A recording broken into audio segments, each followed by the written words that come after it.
There's a document that was published this morning, June 23rd, 2026, by the Center for Strategic and International Studies, CSIS, one of the most respected defense and foreign policy think tanks in Washington. It's titled, Iran War Costs. It's not long, it's not political, it's just numbers. And I want to read those numbers to you carefully, one by one, alongside a second set of numbers, the numbers describing what Iran received in the agreement signed less than a week ago. Because I think when you put both sets of numbers in the same frame, something becomes visible that almost nobody in mainstream coverage is saying directly. This is not a video about whether the war was right or wrong. I'm going to set that question aside entirely, because that debate will run for decades, and nothing I say will resolve it. This is a video about something more precise, the arithmetic of what happened. What did each side spend? What did each side lose? What did each side recover? And what does the final accounting actually look like? Not in terms of declared victories, not in terms of press conference language, but in terms of the numbers themselves. Let me put two columns on the table. Column 1, America. Column 2, Iran. And let's go through this line by line. Let's start with what's confirmed and on the record from sourced institutions. The Pentagon's own number, $25 billion in direct military spending. This was testified to by the Pentagon's acting comptroller before the House Armed Services Committee at the end of April. That number covers munitions, destroyed equipment, and damage to bases. It explicitly does not include operational costs already baked into the more than $1 trillion fiscal year 2026 defense budget. The CSIS number, published this morning, $34 to $42 billion in total military costs. CSIS senior advisor Mark Cancian told CNN, the Pentagon figure is a significant undercount. The CSIS estimate includes categories of spending the Pentagon's April testimony excluded. Still not the full picture. The economic estimate? Between $630 billion and $1 trillion. This comes from multiple Democratic lawmakers and independent economists, including Representative Ro Khanna's specific estimate of $631 billion, which he calculated by adding the economic drag of sustained higher energy prices across the entire U.S. economy. Khanna specifically framed this as roughly $5,000 per American household.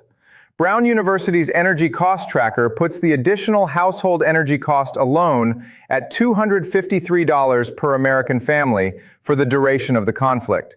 That's the smaller, more conservative piece of it. The oil numbers. Gas prices went from under $3 per gallon nationally to well over $4 per gallon for most of the war, a sustained period of roughly 4 months during which the Strait of Hormuz was either closed, contested, or uncertain. According to Kpler, the world lost a total of 1.15 billion barrels of oil supply during the conflict. Brent crude traded above $100 per barrel for the bulk of the war, peaking above $120 at points of maximum Hormuz uncertainty. The hardware numbers.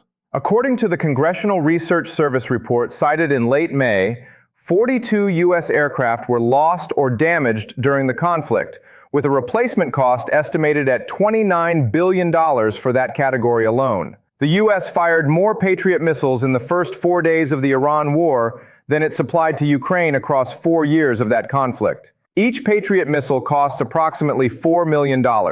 They were being used to intercept Iranian Shahed drones worth roughly $50,000 each. That is an 80-to-1 cost asymmetry, and it ran for more than 3 months. The human cost. U.S. military deaths confirmed at 15. Hundreds wounded. The Defense Casualty Analysis System put wounded figures in the hundreds by early April, including across Army, Navy, Marines, and Air Force. These numbers deserve to be said plainly, not buried. The budget request that resulted from all of this? The White House has now requested $1.5 trillion for the Pentagon, a nearly 50% increase over the current fiscal year's funding level. That supplemental request is expected to face significant congressional resistance. But the number itself tells you what the administration believes the war's actual financial demands are, now that operations have concluded. Let me also add one number that is not in the CSIS report, but that I think belongs in any honest accounting of this war's costs. According to Reuters/Ipsos polling conducted at the height of the Hormuz closure, Trump's approval rating on cost of living hit a record low in his second term. Only 22% of Americans approved of his handling of the cost of living at that moment. That's not a military cost, but it's a political cost that will shape every subsequent foreign policy decision this administration makes. Because a president at 22% on cost of living does not have unlimited political capital to spend on the next crisis. That is column 1. Now let's look at column 2. Iran's losses during the war were real and documented. Let me give you those numbers honestly before I get to the recovery side, because the balance sheet only means something if both sides are presented accurately. Military capability. By the April intelligence assessments that were later cited in public reporting, Iran retained approximately 50% of its pre-war missile stockpile, approximately 60% of its naval capability, and approximately 66% of its air force. Those are losses of roughly half its missiles, 40% of its navy, and a third of its air force, over roughly 117 days of conflict. Nuclear infrastructure. Multiple facilities were struck. Natanz was hit more than once. Iran's nuclear program was set back in ways that U.S. officials described as significant, though the specific timeline of setback remains classified. Leadership. The most significant single loss of the war, Iran's supreme leader Ali Khamenei was killed in the opening decapitation strike on the first day of Operation Epic Fury, February 28th. That is an extraordinary fact, and I don't want to understate it. The killing of a sitting head of state in the opening hours of a military operation is historically unprecedented in modern warfare by a major power against another sovereign government. Iran replaced him. The institution of the supreme leader survived, but the individual cost was real. Economic. Iran's economy, already contracting before the war under sanctions and domestic pressure, faced further infrastructure damage and revenue losses during the conflict. Analysts estimated Iran's GDP would shrink by approximately 10% as a result of the war. Grain imports through Persian Gulf ports were disrupted. Civilian infrastructure was damaged. By March 6th, more than 4,000 civilian buildings had already sustained damage from U.S.-Israeli strikes. Civilian deaths in Iran. Not fully confirmed in public figures I can cite with confidence, but the human rights activist news agency was tracking civilian casualties in real time. The killing of civilians, including at least one incident involving an Iranian kindergarten struck by cluster munitions, generated significant international condemnation. That is a real, documented, serious set of losses. Iran took significant hits militarily, economically, and in terms of its leadership infrastructure. Now let's look at column 2's recovery side. What Iran received in the MOU before any final deal is signed. 1. A 60-day sanctions waiver on all Iranian oil exports, confirmed by the U.S. Treasury on June 22nd, covering, quote, the production, delivery, and sale of crude oil, petrochemical products, and petroleum products of Iranian origin through August 21st, 2026. The U.S. can now import Iranian crude oil directly. Before the war, Iran's oil exports generated roughly $80 billion annually. That revenue stream, frozen by sanctions for years, is now flowing again, at least for 60 days, with the strong implication that continuation depends on nuclear talks proceeding on acceptable terms. 2. A pathway to approximately $100 billion in frozen financial assets. According to reporting, Iran's frozen assets total in that range. The MOU creates the framework for their release. Full release is contingent on nuclear talks progressing, but the framework itself, the legal architecture for releasing those funds, now exists in signed, documented form for the first time. 3. IAEA inspectors returning to Iran, on terms that Iran itself will define, negotiate, and limit. Vance said Monday that Iran committed to allowing inspectors in. Iran's own foreign ministry on the same day said nuclear talks haven't actually started yet, and real IAEA modalities haven't been agreed. I'll come back to this contradiction in a moment, because I think it's one of the most important details of the entire week. 4. 4 working groups established in Switzerland: sanctions termination, nuclear affairs, reconstruction and economic development, and monitoring and implementation. Each of these working groups represents Iran sitting at a table that, before February 28th, it could only access through indirect channels. Direct, formal, institutionalized negotiations on all of these tracks simultaneously is itself a structural gain for Iran, regardless of what the negotiations eventually produce. 5. And this is the number I most want you to sit with. Iran's enriched uranium stockpile remains in Iran, not transferred, not destroyed, not shipped to a third country. Downblended, eventually, in place, under conditions to be negotiated according to the minimum methodology. The IAEA inspectors who will verify this haven't agreed on their access terms yet. The mechanism for the downblending hasn't been published, and the material itself, enough, according to expert estimates, to produce approximately 11 nuclear devices if further enriched, is sitting inside Iran right now under Iranian control while the negotiations proceed. This is what CSIS meant this morning when it wrote, and I want to quote this precisely because it's a think tank with no political axe to grind. The full text of the framework agreement with Iran is now public, and it is lopsided. Iran gets most of what it wants, and it gets it up front, before negotiations on a final deal even start. That is CSIS's assessment, not an opposition politician, not an Iranian state media outlet. The Center for Strategic and International Studies, in a public analysis published the same day I'm recording this video. I told you I'd come back to the Vance-Iran contradiction from Monday.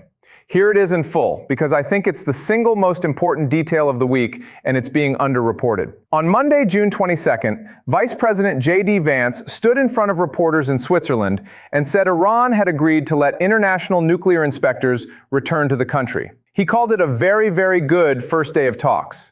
He described a good foundation for a final deal. On the same day, Iran's foreign ministry, speaking through spokesperson Esmail Baghai, said that real negotiations on the nuclear issue had not started yet. Iranian delegation economic expert Hossein Ghorbanzadeh said the negotiations were primarily focused on implementing Clause 13 of the memorandum, and specifically stated that other provisions of the memorandum would not move into implementation until the Lebanon issue is resolved. Two officials, same day, describing the same set of talks. One says nuclear talks have begun and inspectors are coming. The other says nuclear talks haven't started and Lebanon has to be resolved first. I don't think either of these officials is lying. I think they're describing the same reality from two completely different narratives. Narratives that each side needs for its own audience. Vance needs to show American voters that the war produced a nuclear deal. Iran's foreign ministry needs to show Iranian hardliners that nuclear concessions haven't been made yet, that Lebanon remains the central condition, and that inspectors aren't walking through Iranian doors on American timetables. Both of those domestic audience needs are real. Both of those statements cannot be simultaneously true as a description of what was agreed in Switzerland on Monday. And the gap between them is not a minor miscommunication, it's a window into exactly how fragile the current progress actually is beneath the positive language both sides have strong incentives to project. The deconfliction cell for Lebanon, announced after the rocky Sunday start. Real, structured, a genuine mechanism, but it depends on Israeli cooperation. And we've now established in the last episode that Israeli cooperation with Lebanon's ceasefire mechanisms has a documented pattern of not surviving its first serious test. The IAEA inspector commitment, apparently real enough for Vance to announce it publicly, not real enough for Iran's foreign ministry to confirm it in its own readout of the same talks. This is the texture of the deal right now. Not peace, not war, a 60-day runway built on mutually necessary misrepresentations of what was agreed, held together by the shared interest both sides have in not collapsing the process before they've extracted what they each came to get. Now, I want to tell you about something that appeared in the Wikipedia article on the economic impact of the 2026 Iran war, sourced to a Financial Times investigation, that I think is the single most underreported financial story of this entire conflict. And I want to put it on the record because I think it deserves to be part of this conversation. According to this investigation, there were 3 separate instances of large, suspicious, highly specific bets placed on falling oil prices, using futures contracts timed with extraordinary precision to major Trump policy announcements about the Iran war. Instance 1. $580 million in bets on falling oil prices placed on the stock market just 15 minutes before Trump published his statement postponing attacks on Iran for talks on March 23, 2026. Oil prices fell on that announcement. Instance 2. $950 million in bets on falling oil prices placed shortly before Trump announced a 2-week ceasefire and the opening of the Strait of Hormuz on April 7, 2026. Oil prices fell on that announcement too. Instance 3.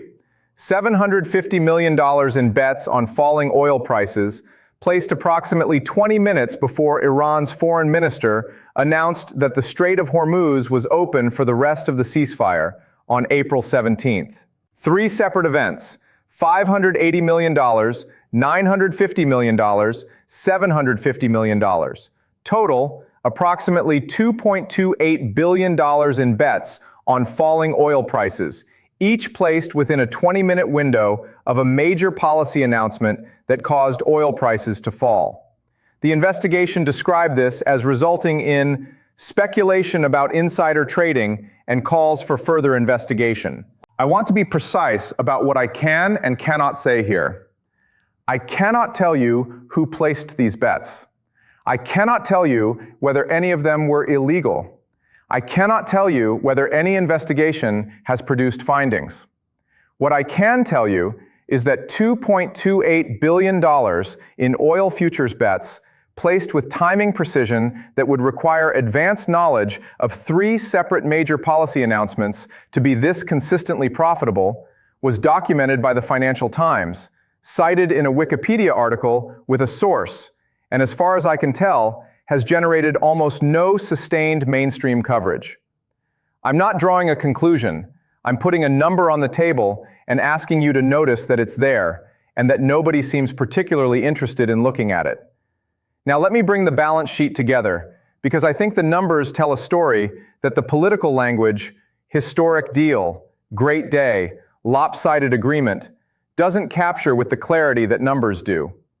America spent, depending on which methodology you accept, somewhere between $34 billion, the conservative military-only CSIS estimate, and $1 trillion, the full economic impact estimate. American households paid an average of $253 more in energy costs than they would have without the war. Gas prices sustained above $4 per gallon for 4 months. 42 U.S. aircraft lost or damaged. 15 American service members killed. Hundreds wounded. A presidential approval rating on cost of living that hit 22% at the conflict's peak economic impact. What did that spending achieve? A 60-day negotiating window, an Iranian nuclear stockpile that remains in Iran, an enrichment program whose future is being negotiated, a Strait of Hormuz that is now flowing, 67 ships on June 22nd, approaching pre-war levels, but under conditions of continued uncertainty, with Iran maintaining the legal assertion that the strait falls under Iranian sovereignty. A Lebanon situation that required emergency crisis management within 3 days of the deal being signed. And an Iranian government that, while weakened militarily, is still the Islamic Republic, still governed by the same institutional structures, still with the same IRGC that has spent 4 months learning exactly how the US and Israeli militaries actually operate under pressure. Iran received, in exchange for accepting this deal, oil sanctions waived for 60 days with a clear pathway to continuation, a framework for $100 billion in frozen assets, IAEA inspections on terms yet to be fully negotiated, formal working groups on sanctions termination, reconstruction, and economic development, its enriched uranium stockpile in place, its remaining military capability, roughly half its pre-war level, intact, and a seat at a direct negotiating table with the United States for the first time since 1979, on its own sovereign territory's terms, with Pakistan and Qatar as mediating witnesses to every commitment Washington makes. CSIS called it lopsided. I'll let you decide which direction the lopsidedness runs. But I want to offer you a framework for thinking about this, because I don't think the right question is who won. That's a binary that doesn't capture what actually happened here. I think the right question is the one that King Pyrrhus of Epirus answered in 280 BC after defeating the Roman army at Heraclea at enormous cost to his own forces. His reported words, which have become one of history's most quoted strategic observations: "One more such victory and we are undone." Pyrrhus won the battle. His army was devastated. He couldn't sustain the campaign. And the Romans, who lost more men in the same battle, recovered from their losses faster, rebuilt their strength, and eventually defeated Pyrrhus and everything he had built. The Iran War, as the numbers currently show it, produced a documented military outcome. Iran's nuclear program was set back. Its supreme leader was killed. Its military was degraded by roughly a third to a half, depending on the category. Those are real results.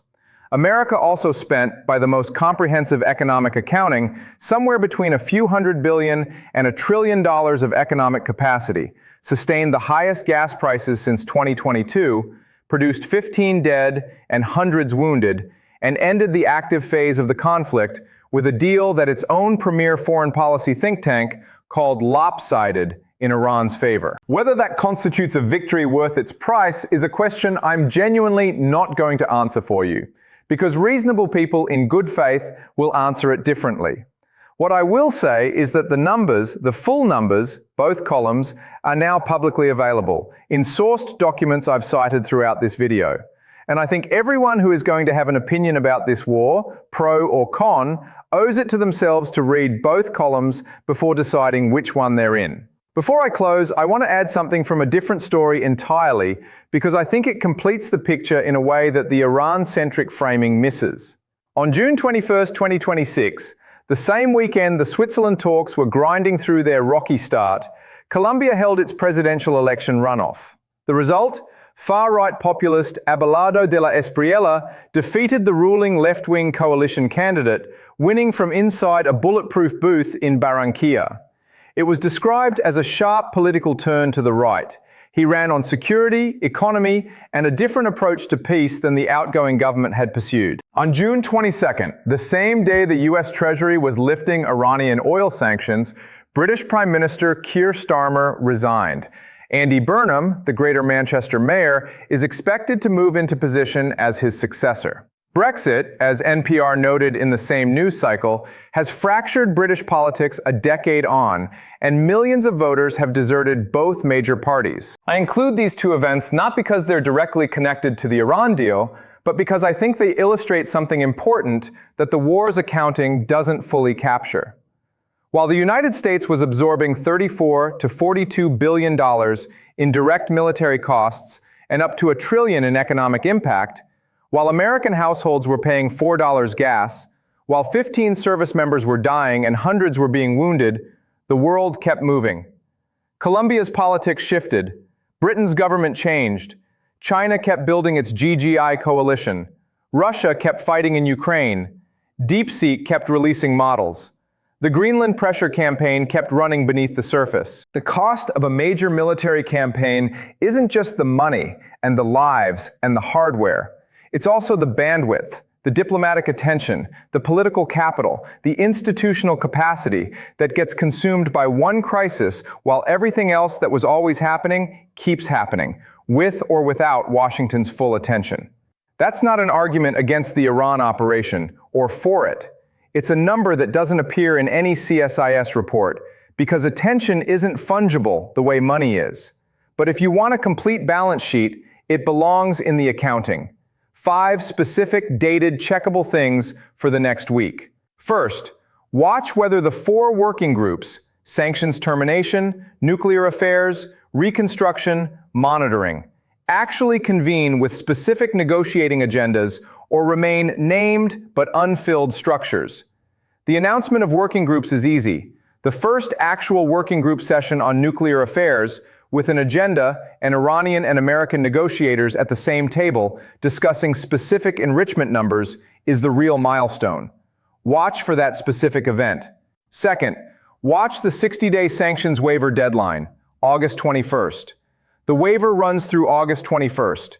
If nuclear talks have not produced a specific, verifiable commitment from Iran on enrichment by that date, the waiver presumably expires. That deadline is the single most concrete, observable pressure point in the entire process. Mark it on your calendar now. Third, watch Iran's actual enriched uranium status. IAEA inspectors are supposedly coming. When they arrive, watch what specific sites they're given access to, what samples they're allowed to take, and how their findings compare to both the pre-war inventory and what Trump has publicly claimed about the program's current state. There is a documented gap between Trump's public statements, claiming Iran's military was totally destroyed at various points during the conflict, and intelligence assessments that consistently found Iran retained significantly more capability than those statements implied. Watch whether the IAEA's on-the-ground findings close or widen that gap. Fourth, watch the insider trading investigation. The FT documented $2.28 billion in suspicious oil futures bets across 3 policy announcements. Any formal investigation, any congressional hearing, any Justice Department or SEC statement about those trades is itself a significant story that bears on the broader question of who actually benefited from this war's timeline, and whether any of those benefits were distributed in advance. Fifth, watch Trump's $1.5 trillion Pentagon budget request in Congress. This is the war's actual price tag as the administration itself understands it. Watch whether it passes, how it's modified, and specifically watch whether any of the funding request is explicitly tied to the Iran conflict or kept in general categories that obscure the war-specific costs. The form of the request and the congressional response will tell you how the political system is actually processing the war's financial reality, separate from the celebratory language of deal-making. 3 documents, all public, all free. 1. The CSIS Iran War Costs Report by Mark Kansian and Chris H. Park, published June 23, 2026. It's short. Read the full methodology note on what's included and what's excluded from the $34 to $42 billion estimate, because understanding what CSIS specifically chose not to count is as revealing as the number itself. 2. The U.S. Treasury's actual sanctions waiver statement, published June 22, 2026. Read the exact language of what's waived, for how long, and under what conditions it could be revoked. The conditions attached to a sanctions waiver are as important as the waiver itself. 3. Iran's foreign ministry's readout of the Bergenstock talks, not Vance's readout, Iran's own, specifically the statements by Esmail Baghai and Hossein Ghorbanzadeh. Compare it directly to Vance's public statements from the same day. Write down, on paper, the 3 most significant factual claims where the 2 readouts diverge. Those 3 divergences are the fault lines that will determine whether the 60-day window produces anything durable or produces a second collapse that looks exactly like the first one. If you think my balance sheet reads the numbers wrong, if you think the military outcome justifies the economic cost, or if you think the recovery Iran is getting is less significant than I've presented it, come argue with me in the comments with the actual numbers. Not America had to do something, not Iran was a threat. The specific numbers against my specific numbers. That's the conversation I want to have. The receipt for this war is now public. All of it. CSIS published one part of it this morning. The Treasury published another part of it yesterday. Iran's own negotiators published their part of it in Switzerland on Monday. The full picture is sitting in plain sight, in documents anyone can read. I'll see you in the next one.